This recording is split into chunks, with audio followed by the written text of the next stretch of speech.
به نام ایزد منان در خدمتتون هستیم در پیج مستر یخچال با آموزش تست کمپرسورهای یخچال.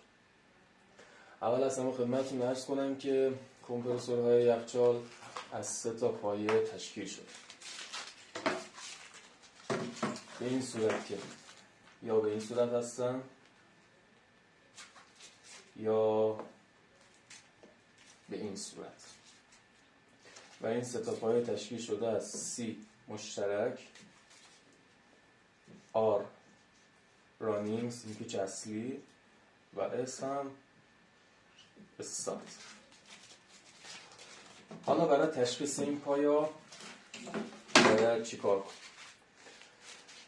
با استفاده از یک مولتیمتر و تست او مقاومت بین هر پایه رو اندازه گیری میکنیم. به این صورت 2 به 2 با مولتیمتر پایه ها رو تست اوم میگیریم.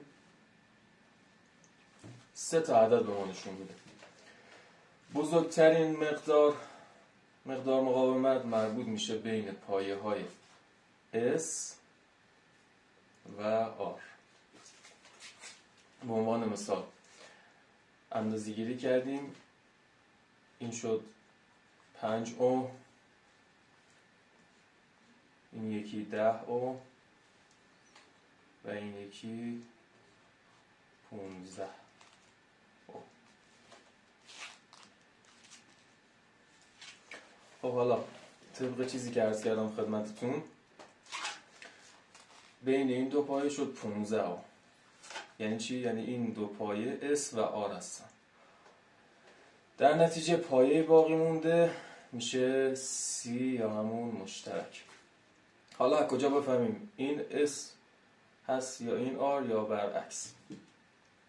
پایه مشترک 100% به دست اومد. حالا بین پایه مشترک و پایه بعدی اونی که کمترین مقاومت رو داره میشه R یا همون سیمپیچ اصلی و اونی که بیشترین مقاومت رو داره میشه استارت و به این صورت پایه ها به دست اومد. تو این مورد هم هیچ فرقی نمیکنه. ما اندازه گیری که بکنیم، به عنوان مثال این میشه 15 اوم، این میشه مثلا 10 اوم، این یکی 5 اوم. به عنوان مثال میبینیم که بیشترین مقاومت مربوط به این 2 تا پایه است. پس این 2 تا پایه S و R هستن. در نتیجه پایه باقی مونده میشه C مشترک. حالا بین مشترک و این پایه شده 10 اوم، بین مشترک و این پایه شده 5 اوم. پس نتیجه میگیریم که این میشه R یا همون سیمپیچ اصلی و این میشه سیمپیچ استارت. به همین راحتی با استفاده از مولتیمتر پایه هامون به دست اومد. حالا بریم تست عملیشو براتون انجام بدیم.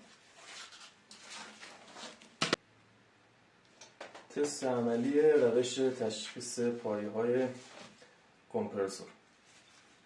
خدمتتون عرض کردم که با استفاده از یک مولتیمتر و تست اوم 2 به 2 مقدار مقاومت پایه ها رو اندازه گیری میکنیم. خدمت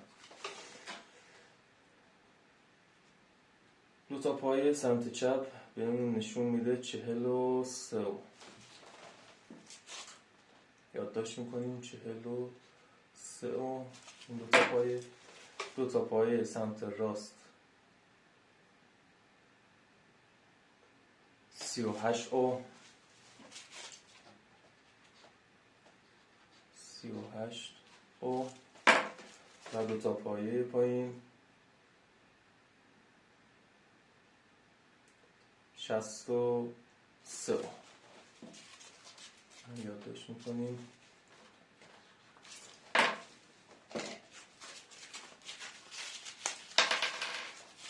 63 اوم. اینم 38، اینم 43.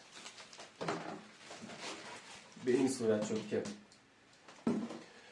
2 تا پایه سمت چپ 43 اوم، 2 تا پایه سمت راست 38 اوم و 2 تا پایه های پایین مقدار مقاومت 63 اوم. همونطور که خدمتتون عرض کردم بیشترین مقاومت مربوط میشه به پایه‌های R و S. در نتیجه پایه باقی مونده که این میشه C یا همون مشترک. پایه مشترکمون به دست اومد. حالا باید ببینیم بین پایه مشترک و اون پایه‌ای که مقدار مقاومتش کمتره، یعنی این میشه R یا همون سیم-پیچ اصلی، و بین پایه مشترک و اون پایه‌ای که مقدار مقاومتش بیشتره میشه استارت. به همین راحتی. امیدوارم این ویدیو و توضیحاتی که دادم براتون مفید و کارآمد باشه. اوقات خوشی رو براتون آرزو میکنم. یا علی.